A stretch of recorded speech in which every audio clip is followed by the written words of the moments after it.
देखा आज हम आप लोगों के लिए लेके आए हैं नया वीडियो जिसमें हम लोग पढ़ेंगे शब्द के प्रकार, शब्द के भेद कितने हैं इसके बारे में हम पढ़ेंगे।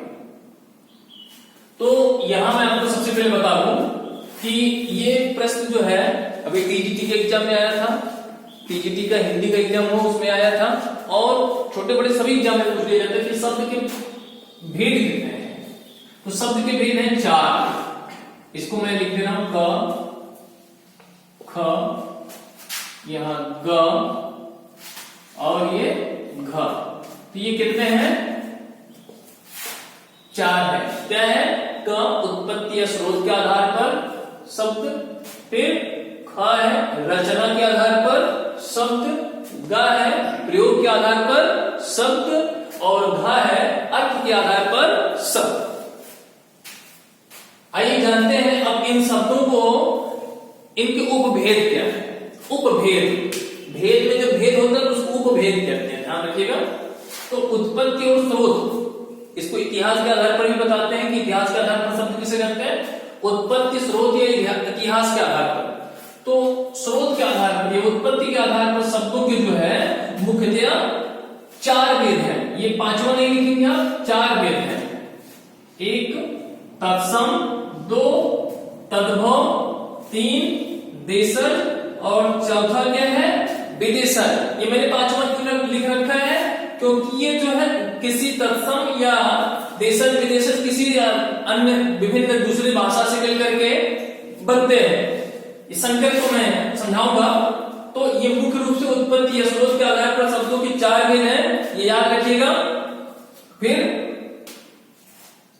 रूढ़, यौगिक और योग रूढ़ क्या है? यह है रचना के आधार पर शब्द भेद।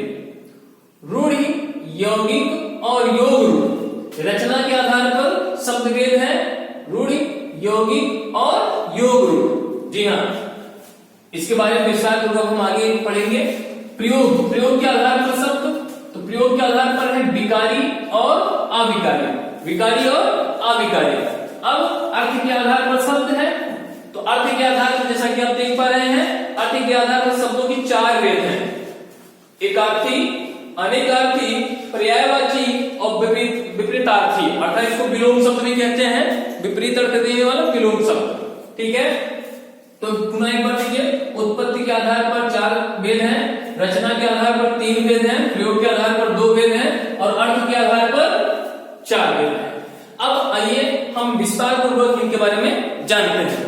तो सबसे पहले हम बता रहे हैं आपको तत्सम, तद्भव, देशज, विदेशज। तत्सम क्या होता है? वे शब्द, तत्सम क्या है? वे शब्द जो संस्कृत से जिस तरह से प्रयोग होते आए हैं उसी तरह से आज भी हिंदी में भी प्रयोग हो रहे हैं, उनको हम तत्सम कहते हैं। ठीक ठीक समझिएगा कि संस्कृत के शब्द ही तत्सम होते हैं।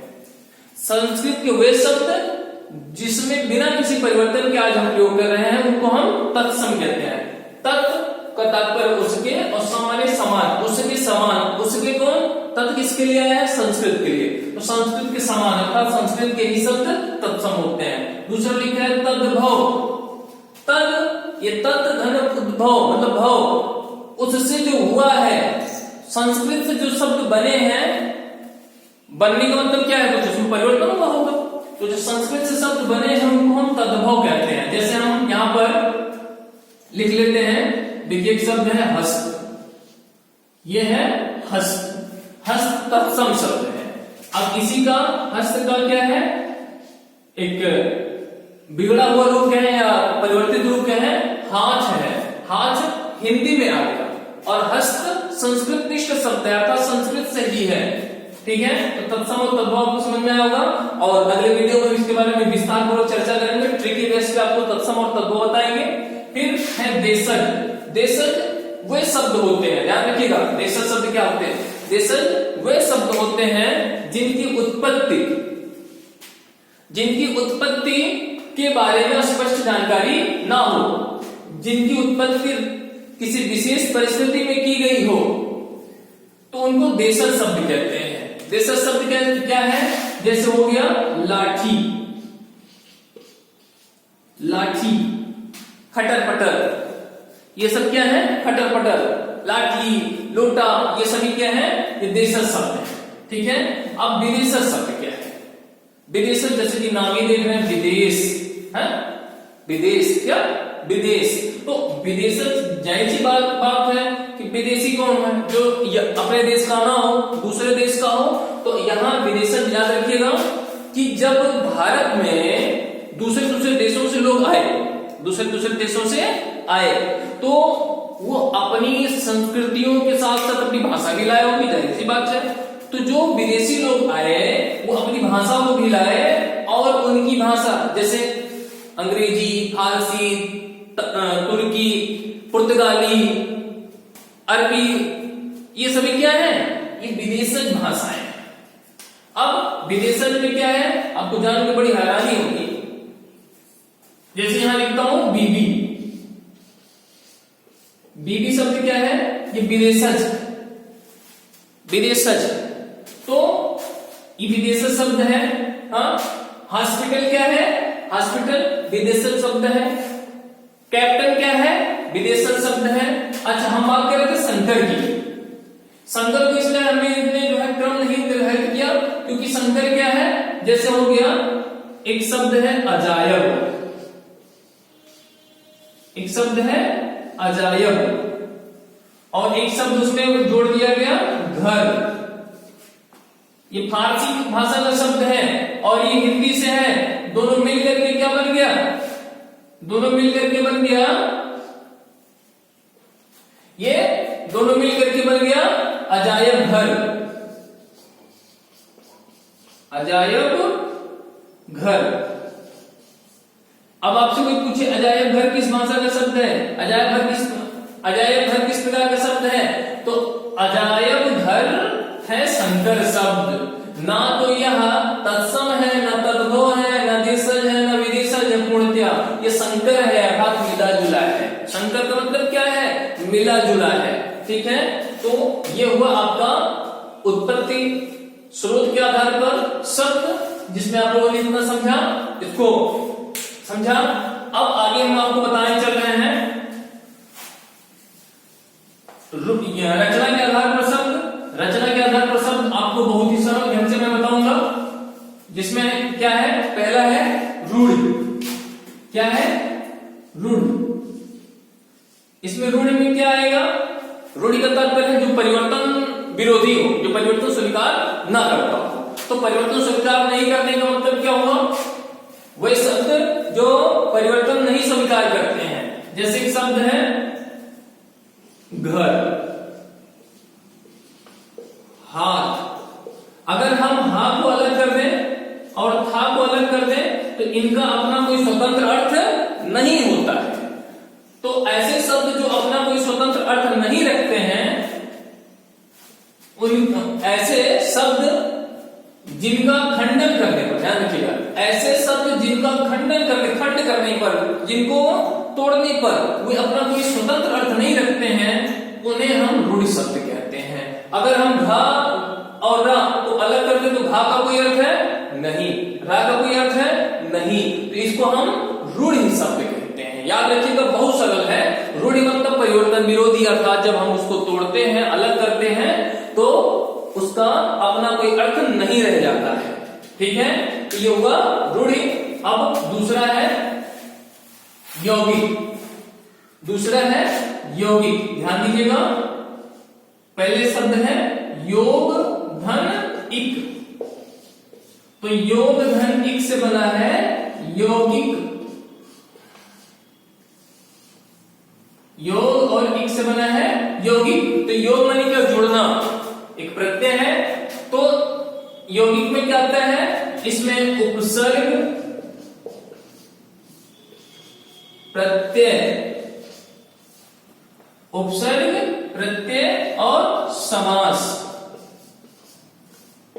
के नियमानुसार बने हुए शब्दों को ही हम यौगिक कहते हैं। उपसर्ग, प्रत्यय और समास के नियमानुसार बने हुए शब्दों को ही हम यौगिक कहते हैं। ध्यान दीजिएगा, उपसर्ग, प्रत्यय और समास के नियमानुसार बने शब्दों को हम यौगिक कहते हैं। पुनः एक बार, यौगिक दो शब्दों के मेल से जो नया शब्द बनता है उसे हम यौगिक शब्द कहते हैं। दो शब्दों के मेल से जो नया शब्द बनता है उसे हम यौगिक कहते हैं।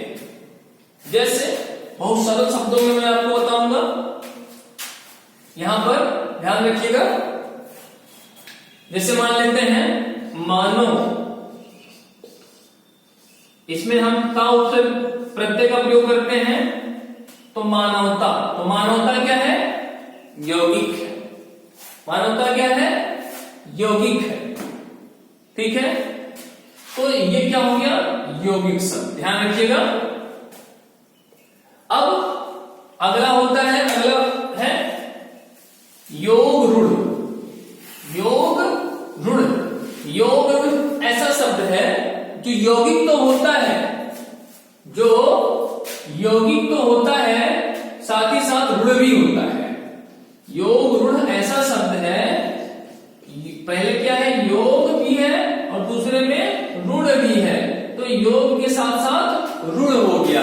ऐसे शब्द जो यौगिक हैं लेकिन वह एक इकाई बन चुके हैं, वह एक इकाई बन चुके हैं, अर्थात उनके और भी अर्थ हो सकते थे लेकिन वह किसी विशेष अर्थ को धारण कर लेते हैं, उन्हें हम योग रूढ़ कहते हैं।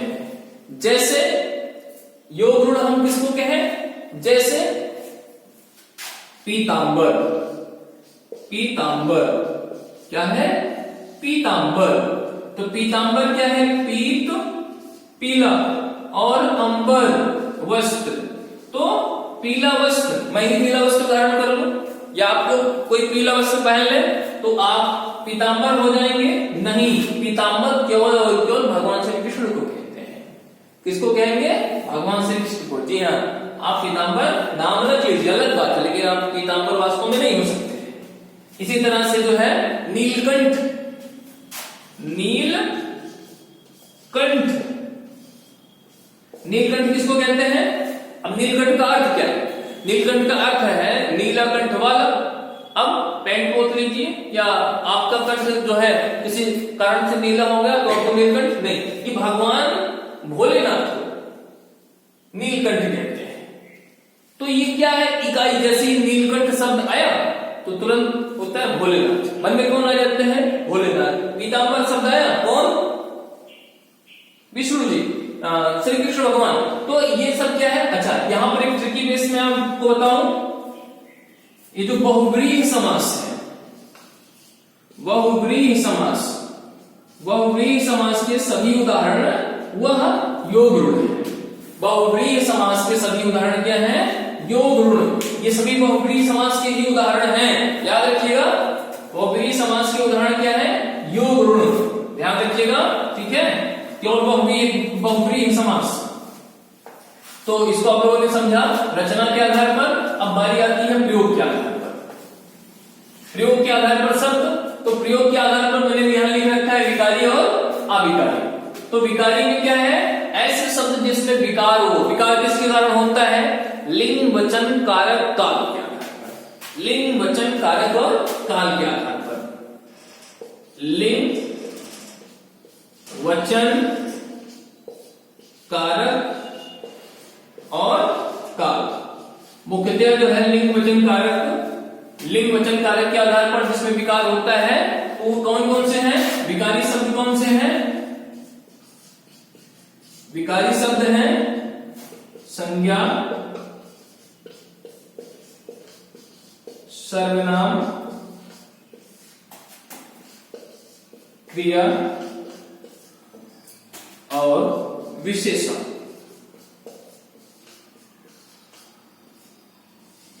और क्या है? विशेषण। संज्ञा, सर्वनाम, क्रिया और विशेषण, ये सब के सब विकारी हैं। क्यों विकारी हैं? इसमें विकार, जैसे लड़का का लिंग परिवर्तन हुआ लड़की, ठीक है, लड़का का लड़की। अब मैं का बहुवचन कर दीजिए, वचन परिवर्तन कर दीजिए, मैं का हम हो जाएगा। जाता का लिंग परिवर्तन कीजिए जाति, काल परिवर्तन किए गए। विशेषण का अच्छा, अच्छा का लिंग परिवर्तन कीजिए अच्छी। तो ये क्या हो गया? ये सब विकारी हैं। तो ये विकारी शब्दों की संख्या कितनी है? चार। संज्ञा, सर्वनाम, क्रिया और विशेषण ये विकारी हैं। आइए हम जानते हैं अविकारी शब्द क्या है, कौन कौन से शब्द अविकारी होते हैं। आइए हम जानते हैं अविकारी शब्दों के बारे में। अविकारी शब्द, जी हाँ, ये सभी अव्यय होते हैं।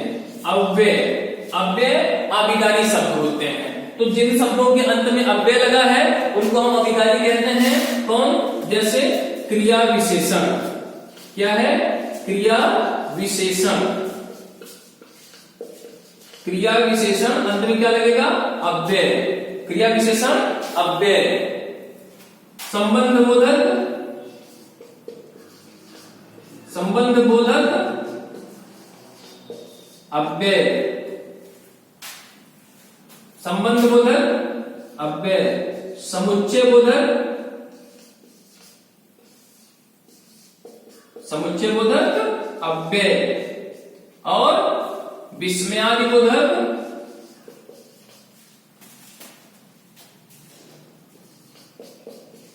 विस्मयादि बोधक अव्यय। तो 1 2 3 4 इनकी भी संख्या 4 है। ये सब के सब अव्यय होते हैं। अव्यय मतलब अविकारी शब्द होते हैं, इसमें कोई विकार नहीं होता है। ठीक है, जैसे शब्द है आज। आज क्या है? आज है क्रिया विशेषण। आज में कोई परिवर्तन नहीं हो सकता, किसी भी काल में हो, किसी भी लिंग के साथ हो, किसी भी वचन में हो, आज में वही रहेगा। ठीक है। संबंध बोधक, संबंध बोधक जैसे हो गया पर, कोई परिवर्तन नहीं हो सकता है। समुच्चय बोधक और, इसमें कभी कोई परिवर्तन नहीं होगा। विस्मयादि बोधक, विस्मयादि बोधक में क्या होता है? अरे, अरे, ये इसमें भी कोई परिवर्तन नहीं होता है, अर्थात ये अविकारी है। ठीक है, तो आपने इतना समझा, ये क्या है? अविकारी है। अब आप बचता है, हमें समझना है एकार्थी, अनेकार्थी, पर्यायवाची और विपरीतार्थी शब्द।